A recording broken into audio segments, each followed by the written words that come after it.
Cristo, então, os irmãos já me conhecem também, não preciso me apresentar muito, mas vale dizer que o seminário que nós vamos estudar, que os irmãos estão dando início hoje, é o CETEC, é o Seminário Teológico Querigma.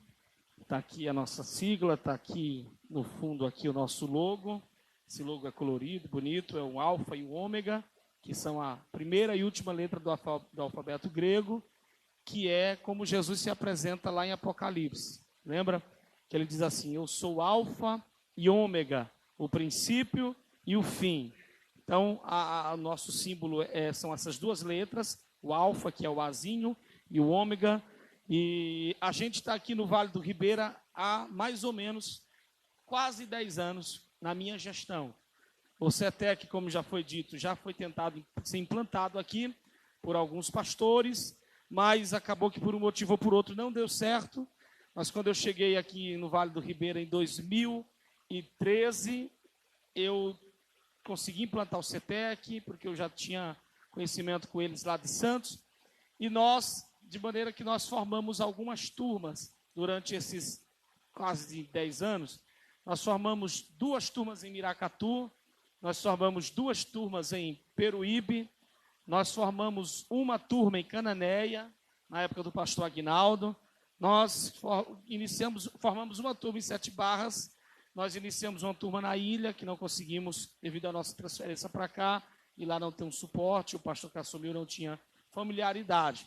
Enfim, o CETEC é um seminário que ele já tem muitos anos aqui. Se você entrar lá no site da nossa igreja, DBR Registro, vai ter um link lá com o nome CETEC, você clica lá, tem todas as nossas informações, e assim a gente tem abençoado muitas vidas aqui. E o nosso propósito é aprender mais sobre a palavra de Deus. Quando eu era mais novo, se dizia uma coisa entre os pastores. Vocês sabem que a história da teologia é o seguinte: os pastores de antigamente não gostavam de teologia, e eles não apoiavam teologia. Por que será que eles não apoiavam teologia? A fala que era mais usada é que a teologia apagava o fogo do crente. Você já ouviu essa fala antigamente? Teologia esfria o crente. Eu fui criado ouvindo isso. Não faz esse negócio de teologia, não. E o meu pastor até falava assim: bibliologia, cristologia, é um tal de gia, nunca vi tanta gia. Gia é gelado, gia vai apagar o fogo do crente. E isso, na verdade, é um mito. É um mito. Porque quem diz isso não tem a mínima ideia do que está falando. Não tem a mínima ideia do que está falando. Essa aula de hoje não é uma aula que a gente vai entrar ainda na apostila. A gente vai dar uma introdução aqui ao que é que a gente vai estudar. Até porque eu quero, próxima segunda, dar aula aqui com os slides, que eu gosto, que é vocês anotando. Depois a gente fez um grupo já. Quem ainda não tiver no grupo, o irmão José vai adicionar. Vocês vão receber esses slides lá no grupo, enfim. E vai ser uma benção. Foi criado um aplicativo, um sistema que já consta os dados de vocês, onde serão lançadas as notas de vocês. O nosso sistema é o seguinte: a gente estuda uma disciplina por mês, tá certo? Ou seja, essa apostila que você recebeu aí, ela vai te auxiliar por um mês. A apostila não é exatamente a base do que a gente ensina, ela é o apoio, certo? Ela é o apoio, a gente não fica preso apenas ao que está aqui. A apostila é a base, é o apoio. Vai ter a apostila que vocês vão receber, que a apostila vai durar 3 meses, porque ela é de 90 páginas. Ela contém 3 disciplinas, que é quando chegar aí na teologia sistemática. Mas vamos voltar aqui. Por que é que o pessoal dizia que teologia esfriava os crentes? Quem pode ter uma ideia? Por que é que tinha esse mito no nosso meio? Teologia esfria o crente, teologia, quando começa a pregar teologia, a igreja esfria. Por que é que existia essa fala? Será que alguém pode me esclarecer? Por que é que existia essa fala?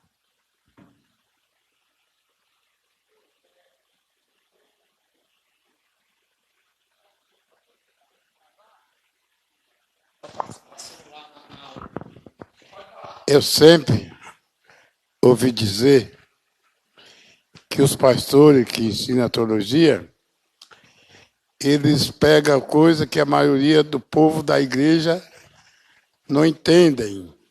porque ele diz que ensina coisas muito difíceis, né? E a igreja, que tem um povo mais humilde, ele não entenderia o que os pastores estariam pregando, né?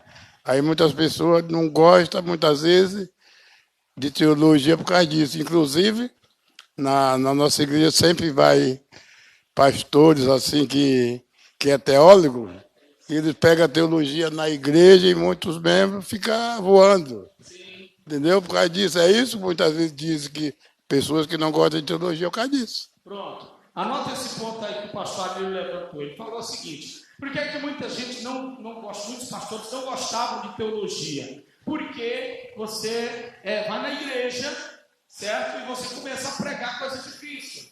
Você começa a falar coisa difícil.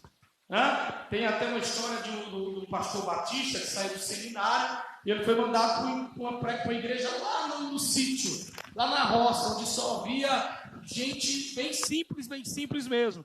Só que ele tinha acabado de sair do seminário. Aí ele chega lá no seminário e ele diz assim: olha, eu estou aqui com a hermenêutica afiada, porque eu vim aqui com a homilética preparada, que são termos da teologia, tá?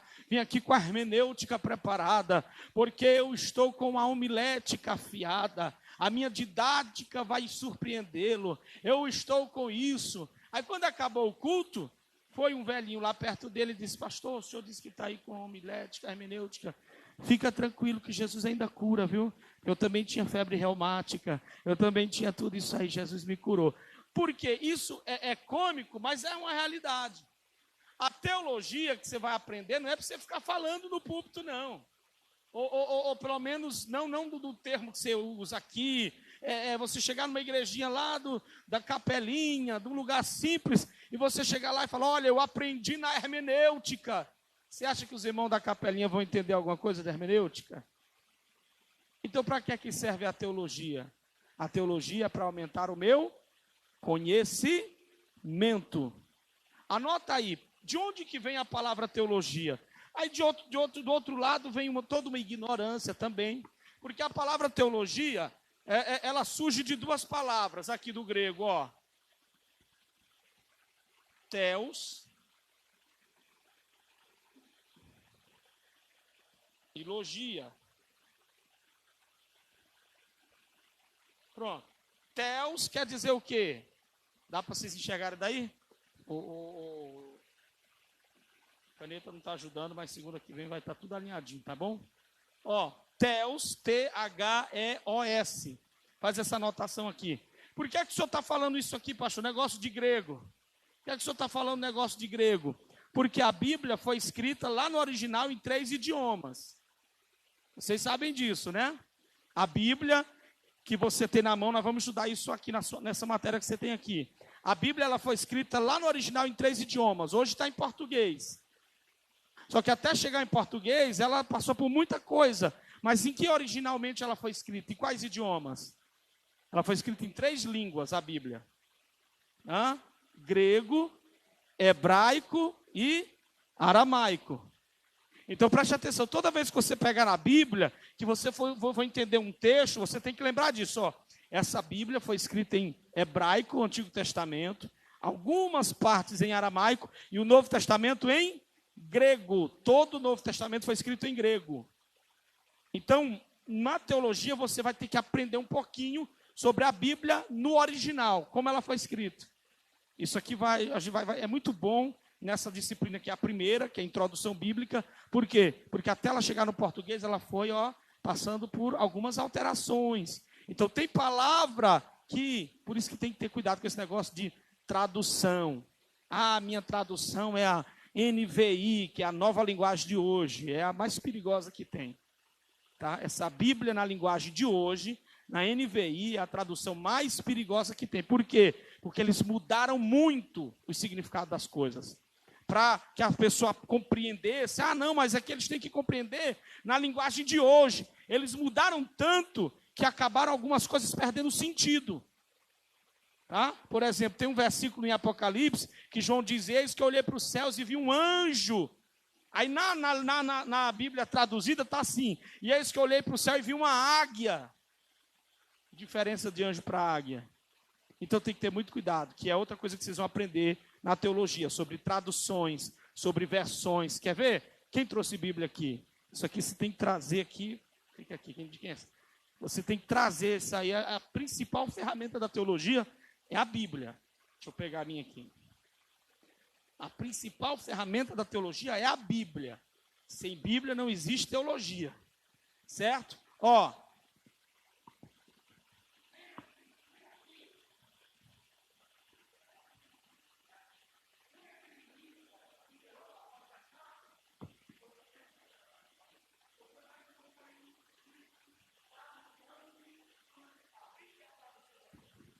Qual que é a tradução da sua Bíblia?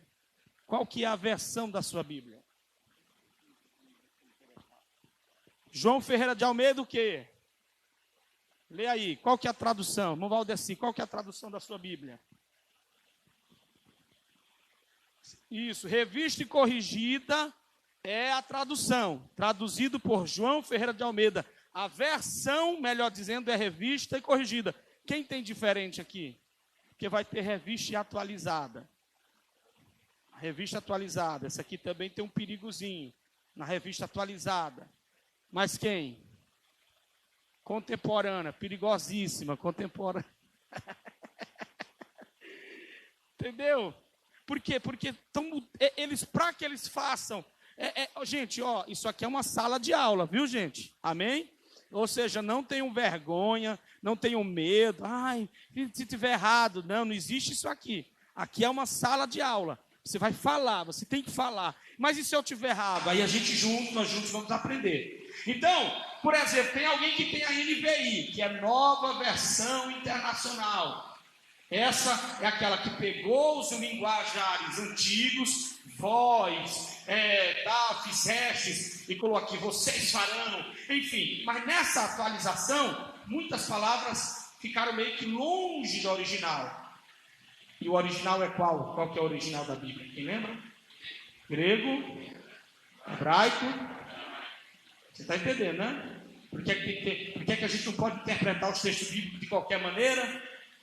Porque na palavra original, eu vou dar um exemplo claro para eu chegar aqui. Abra a Bíblia de vocês em João capítulo 1. João capítulo 1. Aumenta esse aqui mais um pouquinho, por favor. Abra em João capítulo 1. As testemunhas de Jeová dizem que Jesus não é Deus, certo? Correto ou não?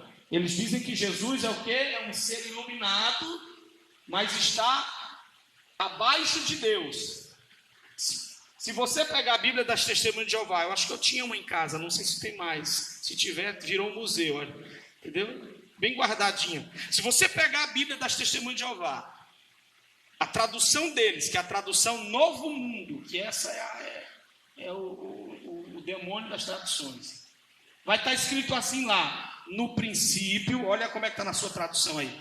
No princípio era o verbo, e o verbo, esse verbo era quem? Quem que era esse verbo aí do princípio? Era Jesus, viu?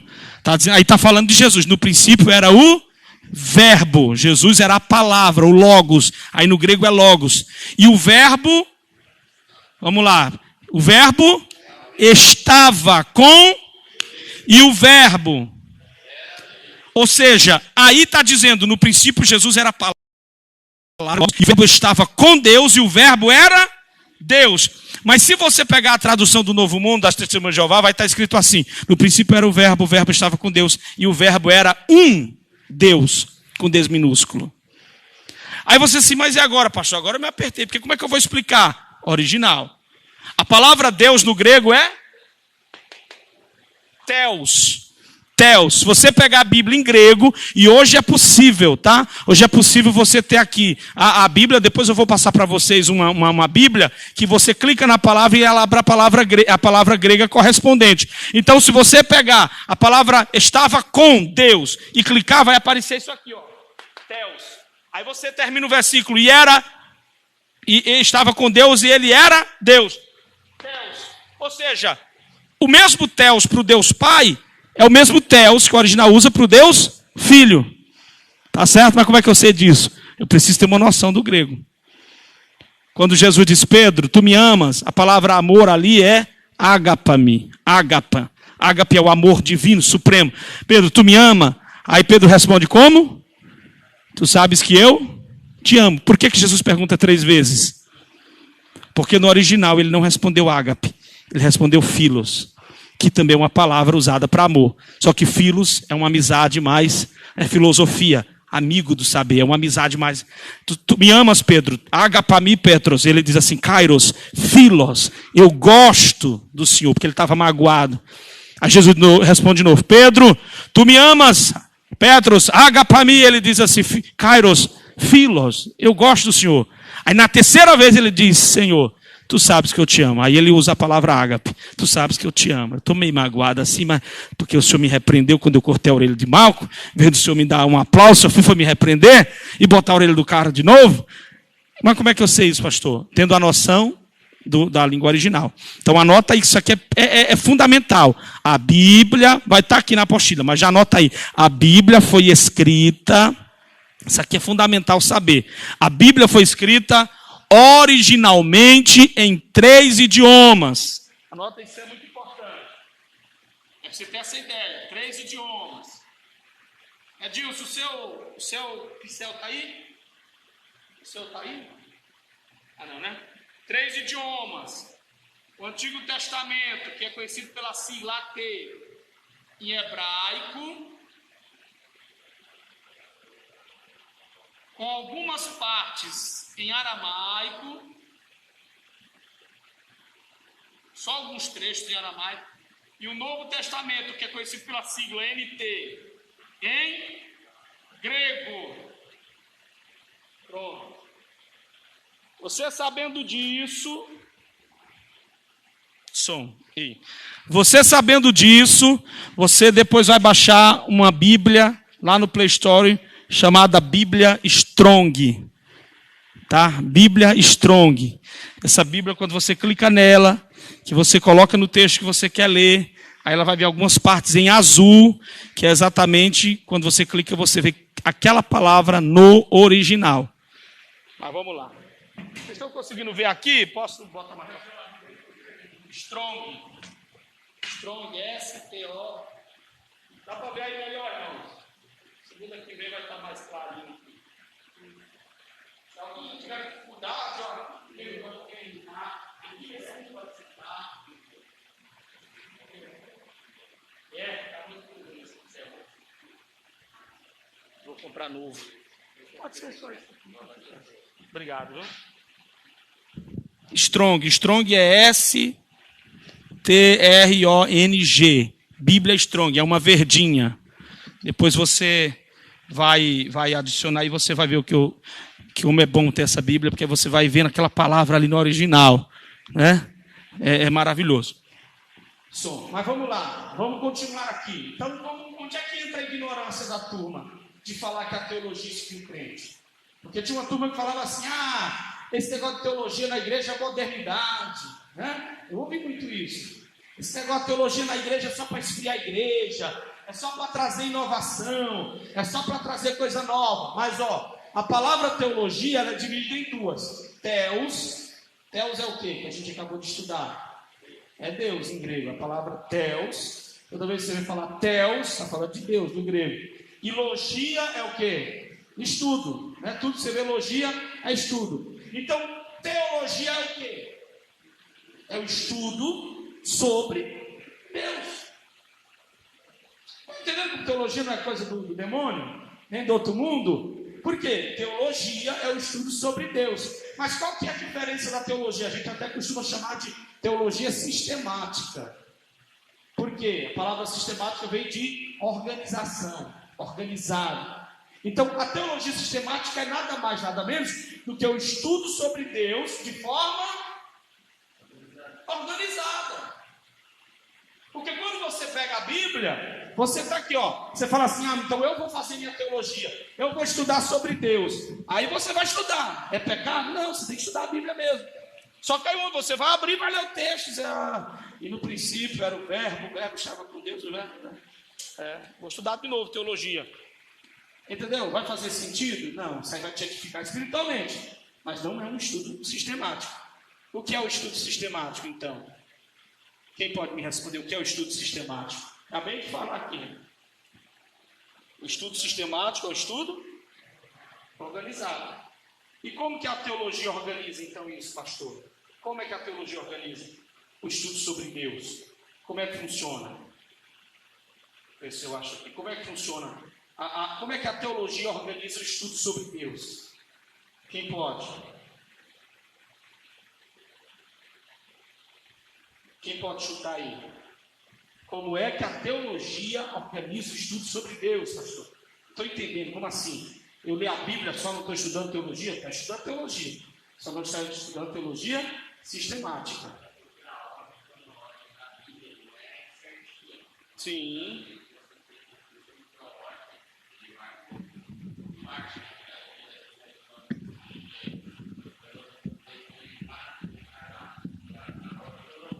Sim, o irmão Matias está dizendo, deixa sempre um microfone a posto, irmão José. O irmão Matias está dizendo que a ordem cronológica que nós lemos a nossa Bíblia não está bem certinha. Faz sentido. Qual que é o livro mais antigo da Bíblia? Qual que é o livro mais antigo da Bíblia? É o livro de Jó. Mas Jó está onde? Jó está lá no meio da Bíblia. Não tinha que ser antes de Gênesis? Se Jó é o livro mais antigo da Bíblia? Jó é o livro que vem antes dos patriarcas, antes de Moisés, antes de Jó. Então, como é que a Bíblia sistematiza o estudo sobre Deus? Como é que a Bíblia organiza? Ela organiza quando ela coloca o estudo por temas, por tópicos. Por exemplo, qual que é a primeira disciplina que nós vamos estudar? Quem pode dizer? O que é que está escrito aí? Módulo 1, Introdução Bíblica, ou seja, o antigo, Bibliologia. Ou seja, é um estudo de tudo que tem na Bíblia, só que agora organizado. Porque agora você vai estudar a Bíblia de forma organizada. Aqui, ó. Se você virar a página lá no índice, você vai encontrar. Nós vamos estudar sobre a inspiração. Como é que surge a ideia do pessoal escrever a Bíblia? Como é que eu sei que isso é inspirado? Como é que eu posso defender diante de alguém que este livro que foi escrito por quantos homens? Quem lembra? Quantos homens escreveram a Bíblia? Mais de 40. Cerca de 40 homens. E qual que é o espaço do primeiro para o último livro da história? Quantos anos? Do Gênesis Apocalipse tem quantos anos? Entre um e outro? 1.600 anos. Então como é que eu sei que 40 pessoas que escrevem a Bíblia no espaço de 1.600 anos, dentre esses autores tem pescador, tem sábio, tem pastor, tem boiadeiro, sabia que tem até boiadeiro? Tem boiadeiro, né? Tem rei.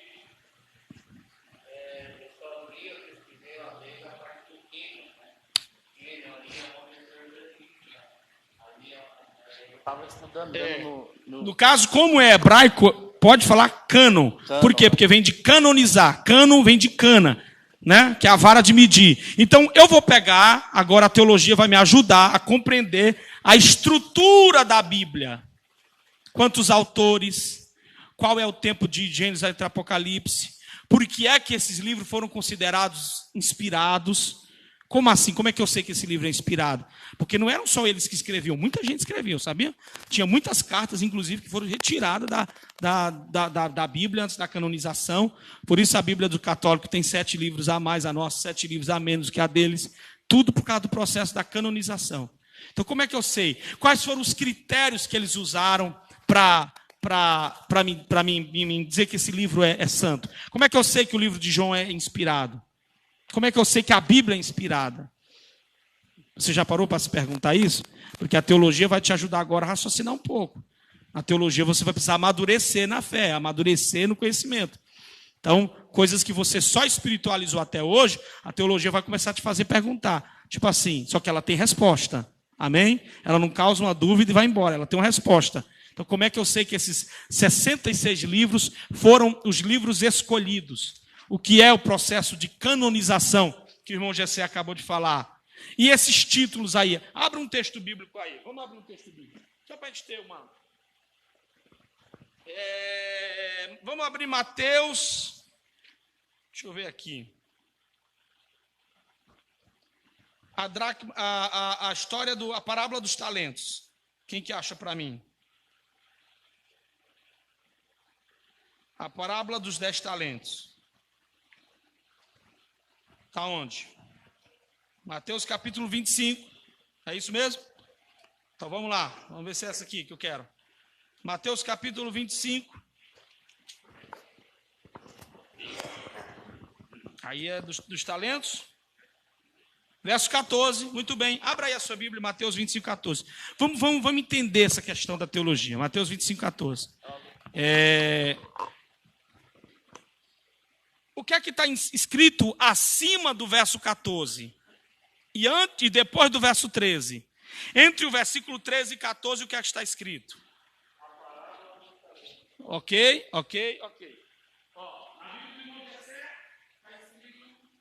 A parábola dos talentos. O que é que está escrito na de vocês? A parábola dos talentos. Está escrito faz o quê? O sermão continua. Está escrito desse jeito, a parábola dos talentos. A parábola dos 10 talentos. Isso, o que mais aqui?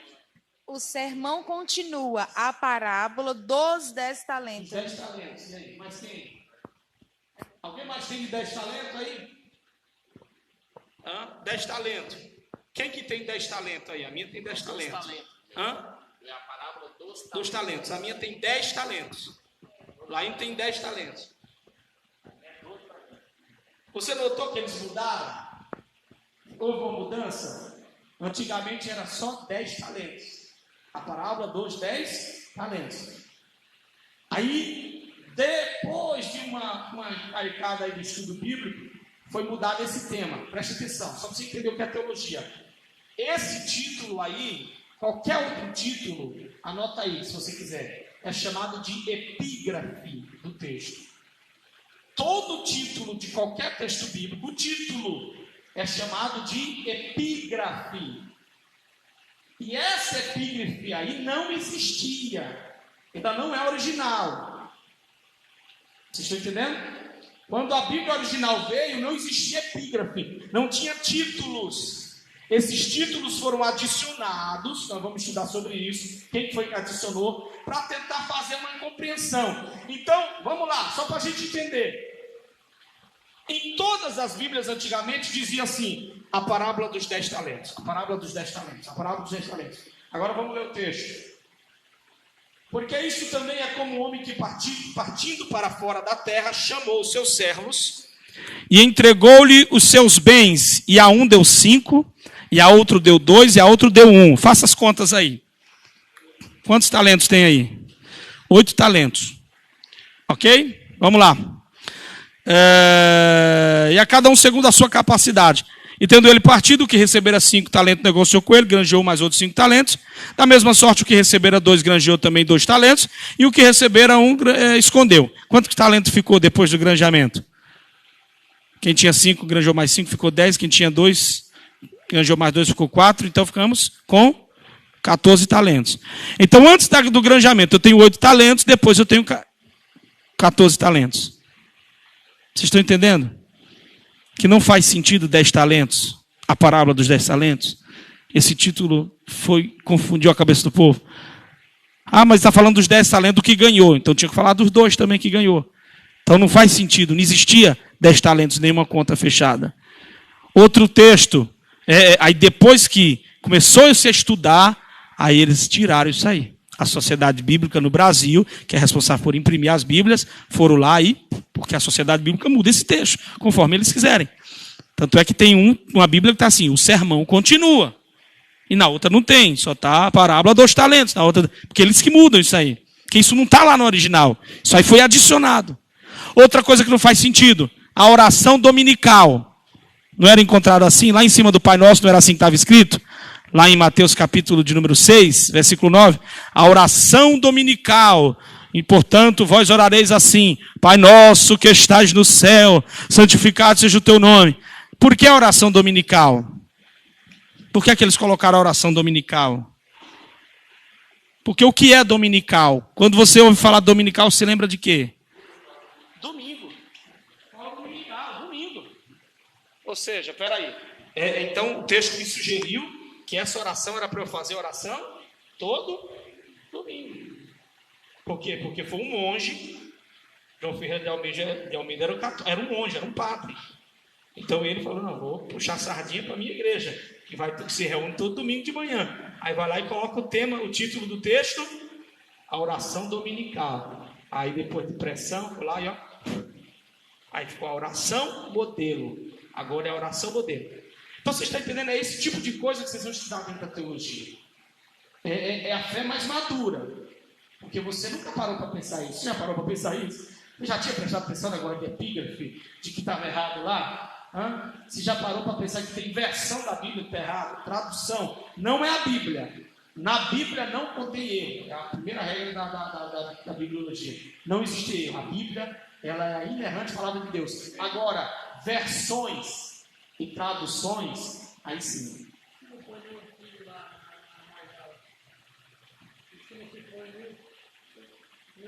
A mais na Bíblia, ele não pode tirar?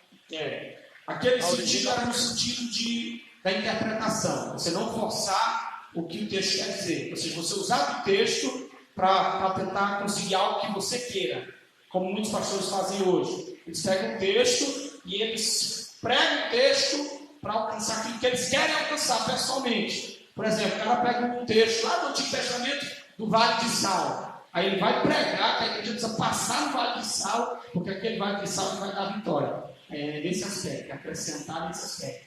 Colocar lá o que não existe. Tá? Mas vocês vão entender? Então estão entendendo? Então a teologia é nada mais, nada menos do que isso. É um estudo sobre Deus. Theos, logia, logos e palavra de estudo. Ou seja, é o estudo sobre Deus de forma sistemática. Então a primeira disciplina, estava dando aqui para vocês, é bibliologia. Aí depois vocês vão estudar cristologia. O que é que a cristologia estuda? Nós já vamos parar para tomar uma aguinha. O que é que a cristologia estuda? O nome já está dizendo, cristologia, estudo sobre. Mas como é que eu vou estudar sobre Cristo de forma mais organizada? Como assim, pastor? Não é simples eu só abrir a Bíblia e estudar sobre Cristo? O que é que a teologia vai me ajudar nessa disciplina chamada cristologia? Como assim? De forma organizada, mas como? Que organização a teologia pode me dar nesse assunto? Quem pode falar? Profecias. Sobre Messias. Sobre a genealogia. Genealogia. Que essa genealogia está aí não é por acaso, tem importância. Né? Os cumprimentos da profecia. Estão entendendo? Então, a teologia vai ajudar vocês nisso. Aí vem outra disciplina chamada pneumatologia, que quer dizer o estudo sobre o Espírito Santo, de pneuma, de sopro de Deus. Entendeu? Aí vem outra disciplina, eclesiologia, que é o estudo sobre a igreja, igreja, logia, estudo. Então você vai estudar. A teologia ela é isso, ela vai ajudar a te entender de forma mais organizada e mais sistemática os assuntos que você prega a vida toda, que você vive a vida toda. Tá bem? Alguma dúvida até aqui? A gente vai tomar uma água. Nossa aula vai funcionar toda segunda assim. Os irmãos vão trazer um caderno. Durante a semana os irmãos adquirem um caderno, compram, pegam emprestado, só para teologia, que você vai precisar anotar. Nós vamos usar bastante slide aqui. Eu uso bastante slide, minha vida toda dou aula usando slide. E você vai ter a apostila como seu material de apoio para você estudar. Então, como é que vai funcionar? A gente vai começar às 8 horas, por causa dos irmãos que estudam, que estão meio cansados. Então chega, dá para tomar um café, até cochilar um pouco, se for o caso, e vir para chegar aqui 8 horas. 8h50, o irmão José já vai começar a acenar para mim, que ele fez agora, já dizendo que está na hora de parar, porque a gente vai parar 8h50, a gente vai ao banheiro, bebe uma água. A ideia é que cada um, toda segunda, traga alguma coisa, um biscoito, um pão, um refrigerante, um café, um leite, enfim, para a gente ter esse momento aqui de confraternização, de lanche. E às 9h10 a gente volta para a última aula, que são mais 50 minutos. Por que só 50 minutos? Porque é comprovado cientificamente que a mente humana ela só tem capacidade de absorver integralmente o estudo de 40, 50 minutos. Ou seja, se eu ficar falando aqui 50 minutos só falando, sua mente ainda vai absorvendo. Mas quando eu passar mais do que isso, aí ela vai absorver só fragmentos do que eu acabei de ensinar. Você vai lembrar de algumas partículas, né? Aquela mensagem, aquela pregação de 2 horas, lembra? Você lembra da pregação toda de 2 horas? Não. Você só vai lembrar de algumas partes. Porque a sua mente humana ela só é capaz de reunir 40 minutos de informação. Amém? Então os irmãos estão liberados para tomar uma água, usar o banheiro, os banheiros estão abertos. E a bênção de Deus é grande. Pode cortar.